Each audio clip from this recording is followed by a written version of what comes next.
I'm very excited to be here with you again. I think this is my third year, maybe fourth year here at Startup Grind. And Derek asked me to teach you guys something interesting today. And last year I had a lot of fun. It was kind of a high-level, short presentation. So we have 30 minutes? Yeah? 30 minutes, and so we're going to drill down and talk about an entrepreneurial journey that I've been on and drill down on something that could help you as a founder create a company that's going to be worth investing into. And at the end of the presentation, I'm going to give you 3 case studies of startup grinders that I've funded. And some of them I met here at the conference, and they have created all 3 have created rocket ships. It's very successful companies. And we'll talk about kind of what attracted me to these companies. And then basically the idea is the big idea. So it all starts with an idea.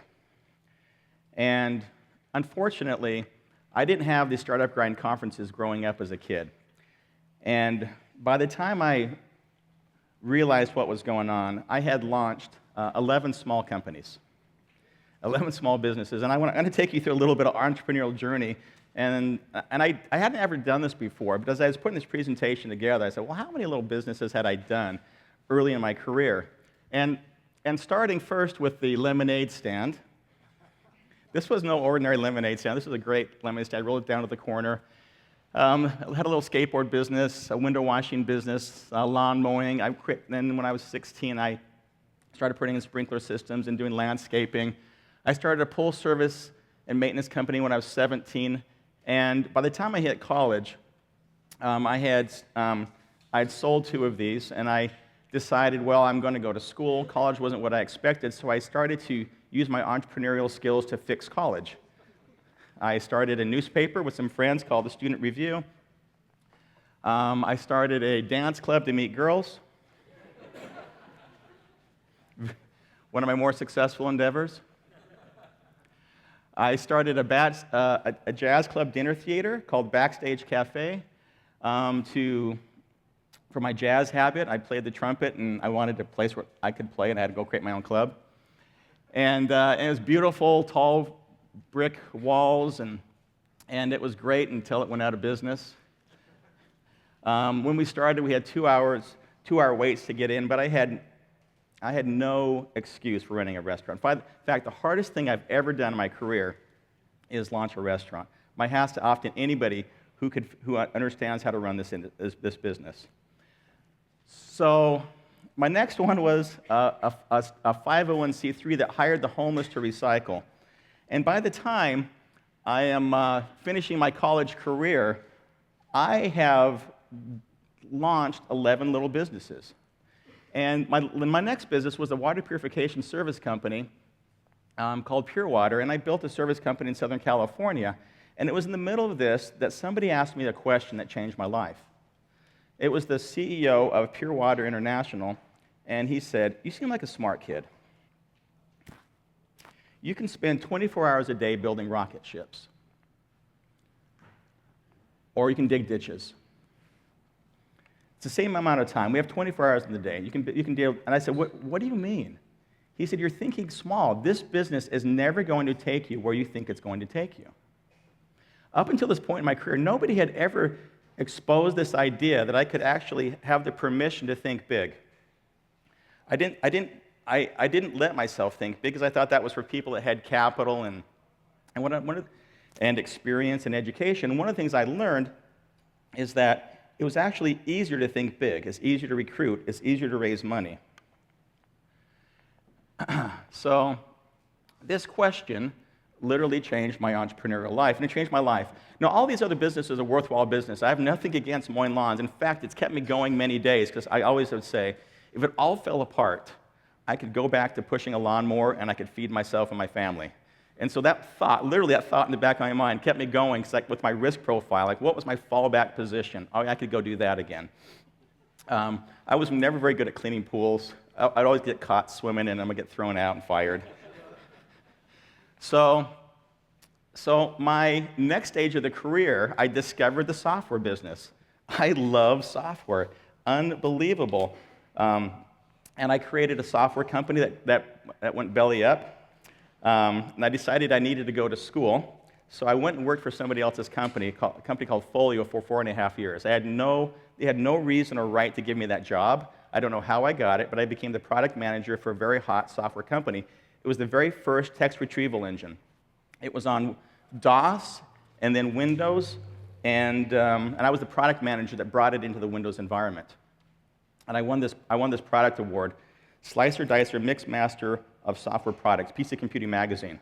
I had built this product for everybody but for nobody. And I learned a lesson there about focus. After my 4.5 years of college, or working for Folio, I spun some technology out, and I created my first successful software company called Nolix, 1997. And from the time I launched the business to the time I sold it to a public company was 24 months. I raised venture capital. I went through the whole process. And one of the questions the VCs asked me as I was starting this, they said, well, why now? Why would you build this company now? Why didn't it exist a couple years ago? Why doesn't it exist in the future? Why now? And there was this moment in time where the processor speed on the desktop was fast enough, the new Pentium chips were coming out, that you could have a real-time search on the desktop. The amount of complexity in that environment, this is before cloud computing, was hitting the breaking point with all of these software products coming in and competing with each other and breaking each other. And then you had a critical mass of knowledge that had pulled together. And so there's this huge pain, and that was that moment in the industry. After Nolix, started raising venture funds. My friends say I turned to the dark side. I am just an entrepreneur disguised as a VC, and I've had a lot of fun. But what I've discovered is, being on the capital side of the equation, I could help a lot more entrepreneurs. And I really, really love being in that environment and passing the knowledge along. And I've launched now more than 125 investments in companies. And sure, I've had a share of failures, but I want to share with you and drill down on some of the ideas that have helped me drive my own success, and as well as the entrepreneurs that I invest into. My current platform is called Alta Ventures. We have offices here in Silicon Valley, all the way down to Buenos Aires, Argentina. We have an office in Lima, Peru. Our Peruvian partners here today. We have an office in Mexico City and in Monterrey, Mexico. And Alta focuses on helping entrepreneurs from the United States bridge to Latin America. And we also help Latin America entrepreneurs go global. So I think of Alta as a bridge. We have networks in Latin America, and we have technical capabilities here in networks in the United States, and we're a connector, connecting these markets together. One of the questions I ask myself constantly, every time I fall in love with a new idea, is where is this idea going to take me? Is it going to be a dead end, like most of my early startup stories, or is it going to take me to the stars? And as I move forward, I have to be really careful about falling in love with my product and falling in love with my idea. And I want to share with you a story that kind of has really helped form my thinking recently. One of the programs that I love supporting is a program called the International Business Model Competition. And this was developed by Alex Osterwilder, Steve Blank, who spoke here, and also my co-author, Dr. Nathan Furr. And this is a tool that helps students around the world, it's now in hundreds of universities around the world, learn the lean startup principles. Has anybody here ever participated in an international business model competition? A couple, 2, 3, 4. It is a tool that helps you take what you get judged on in the competition is your learning, not necessarily the quality of the idea, but are you learning the lean startup principles? And one of the things that I discovered is that these entrepreneurs were not being taught the quality of the idea that they're starting with. And if we start with a small, uninteresting idea, you can pivot and iterate all day long. But depending on what market you start in, you might end up with a small, uninteresting, perfectly refined opportunity. And one of my favorite stories around this was a company called Bedsled. So this was a company that was participating in the business model competition. And as you can see, this is an air mattress on the snow with handles. And these guys were about to win the competition. And I just said, wait a second, just a sanity check. This is an air mattress on the snow. Do you really want this to represent the global business model competition? And the argument was, well, they followed the lean processes to a T. And I said, well, the lean model then must be seriously broken if an air mattress on the snow is going to win this competition. And I went back and I thought, it wasn't these entrepreneurs' fault. They were being rated and graded on how they pivoted and iterated and followed the process. They were just starting with a small idea. In fact, they were committing one of the cardinal sins. They fell in love with their product. And as an entrepreneur, if you fall in love with a small idea and a small product, that can be entrepreneurial suicide.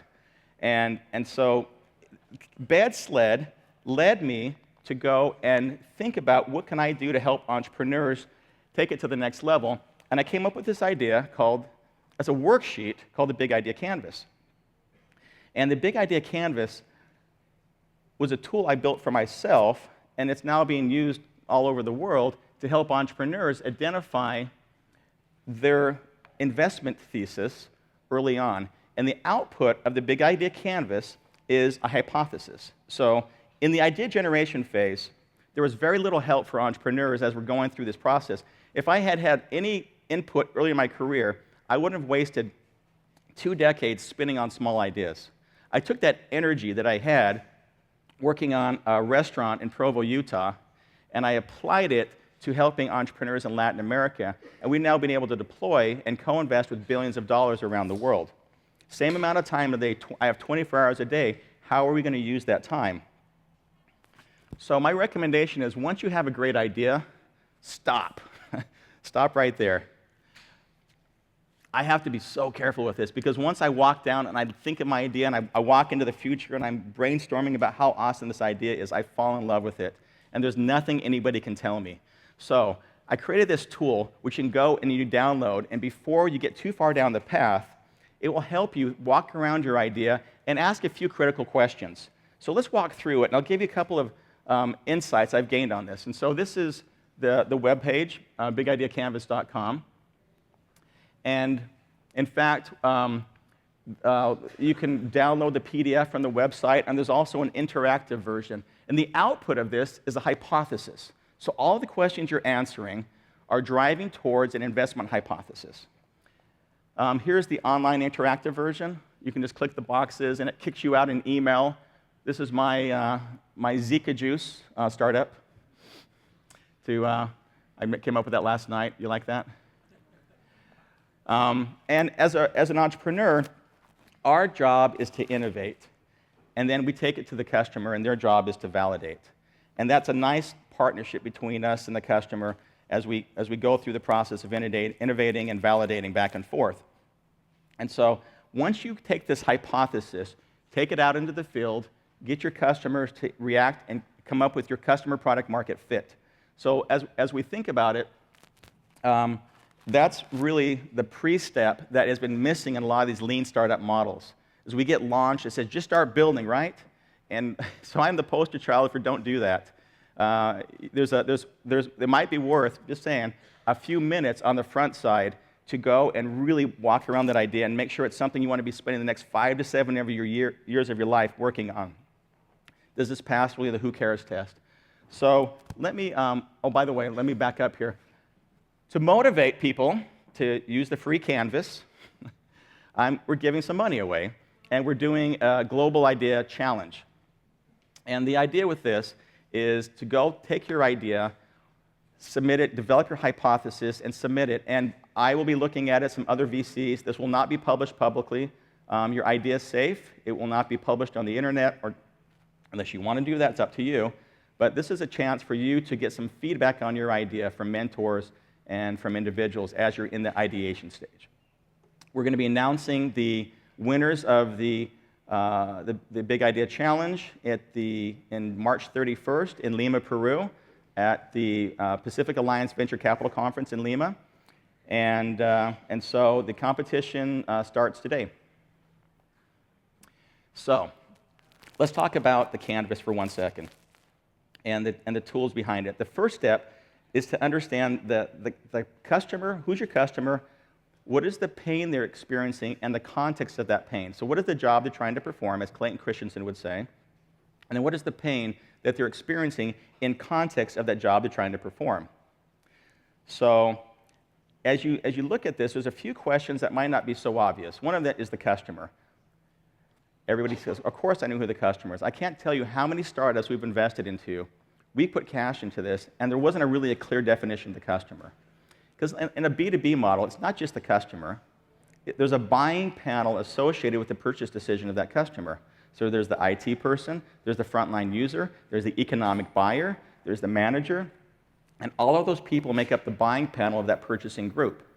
So clearly understanding the customer means you have to understand who is making the influence, who's influencing the purchase decision of that customer, and who's actually using that product. And it's more of a complex problem than you might think on the front end. All right, so now as we move forward, not only are we concerned about who's the customer, we want to know what the pain, the problem, the level of the pain, and the frequency of the pain. This is a challenge that I often forget as an entrepreneur. Frequency can be as important as level of pain. So Vinod Khosla says, any big problem is a big opportunity. No one will pay to solve a non-problem. And so we talk about having a shark bite of a pain or a mosquito bite of a pain. But if you have a mosquito bite that's happening dozens of times a day, that's a big pain.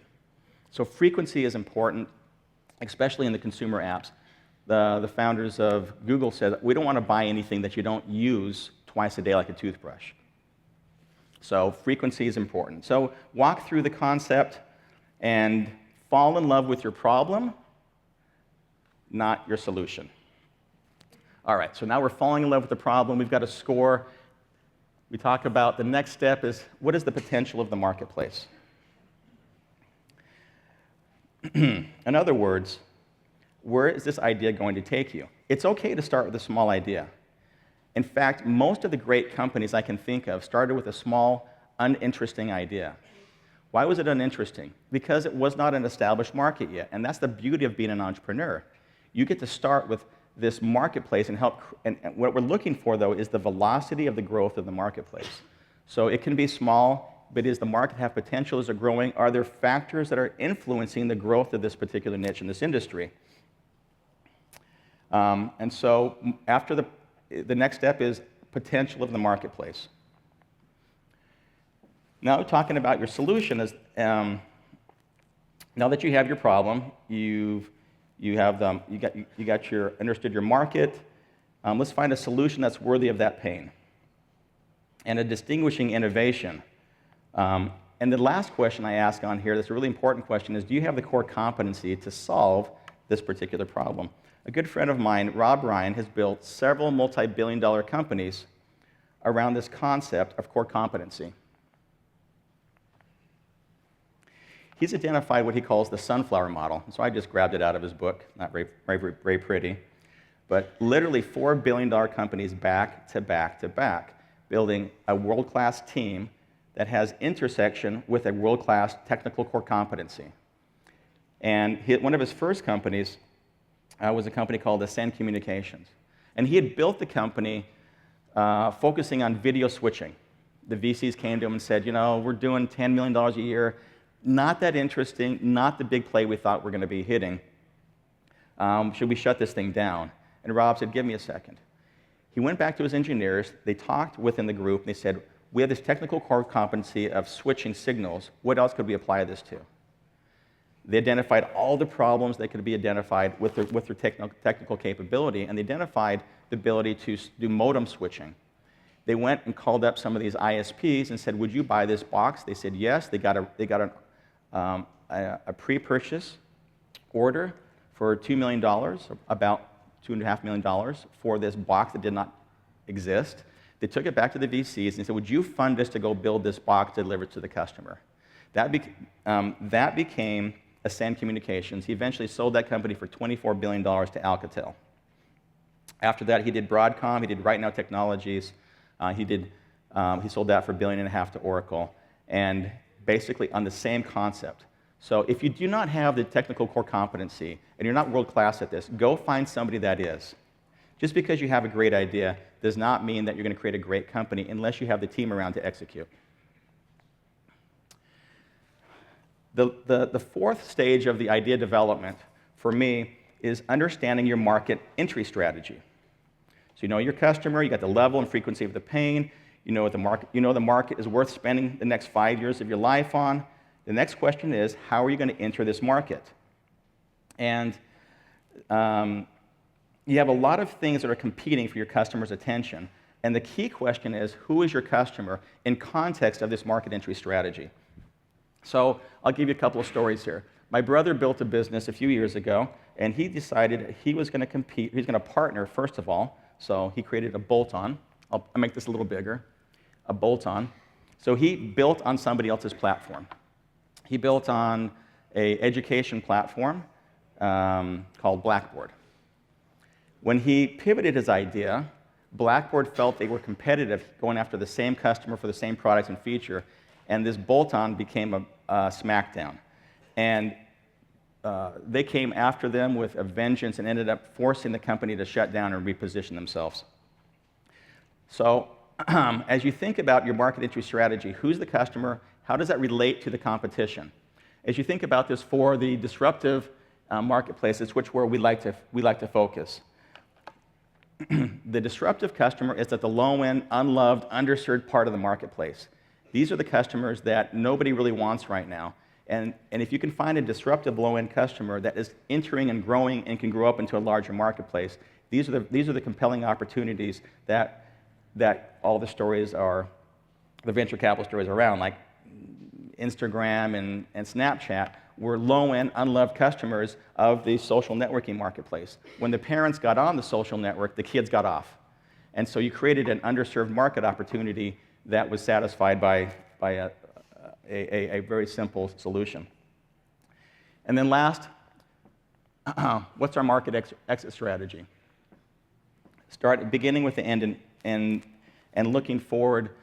Most of the companies that we've sold have been sold to somebody that was one of our business partners along the way. And so we just, as you're developing the idea, think about who you could sell this to.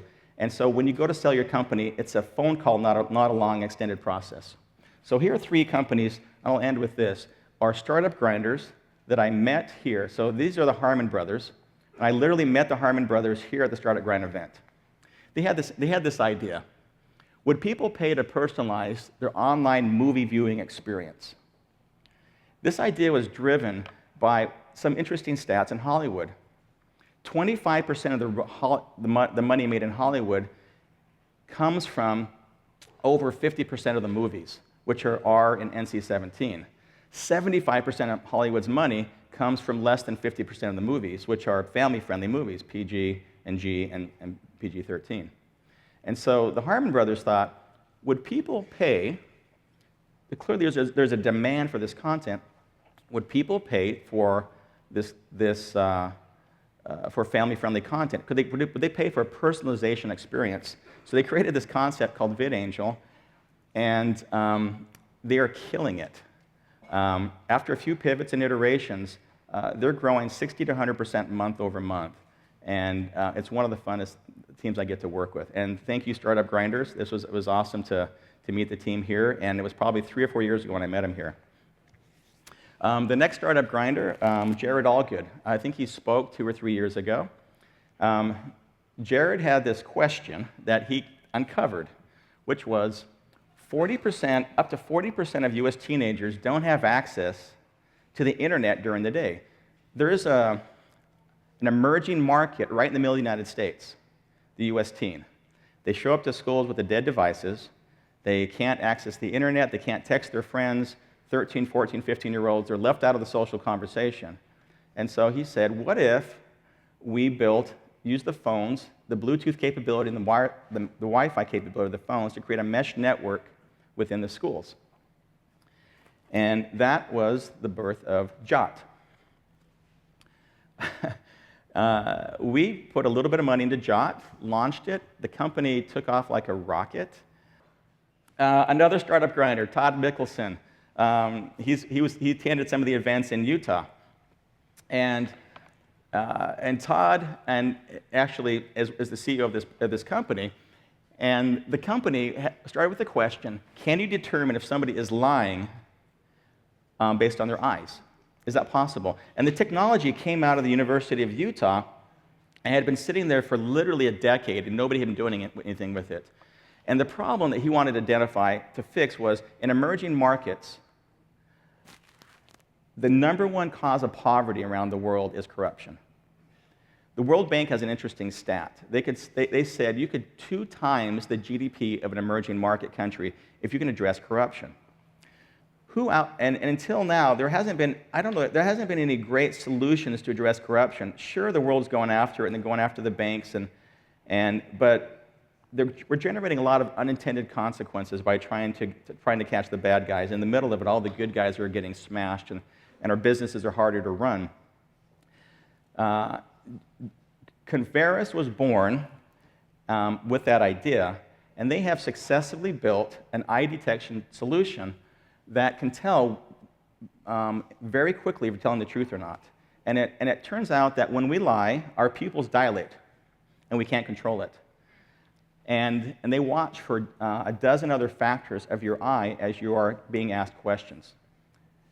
The company is now being used by the police forces of Mexico, Colombia, Peru, and many other countries in Latin America to hire all the new recruits into the police force. It was shocking to look at the stats. In some of these countries, up to 20% of the recruits actually work for narco gangs. And these people are just getting into the police forces, and no wonder they can't control it, because there's no way to identify what's in your head. So I don't have to go do due diligence on you, I just need to ask you a question. I'm out of time. I've got 40 seconds left, but I'll be glad to take questions afterwards. And if anybody would like to participate in the Big Idea competition, we'd love to have you. And be easy on us. This is a beta. We just got it up and running. We'd love to get your feedback. And I look forward to continuing my relationship with Startup Grind and working with this great community. Thank you.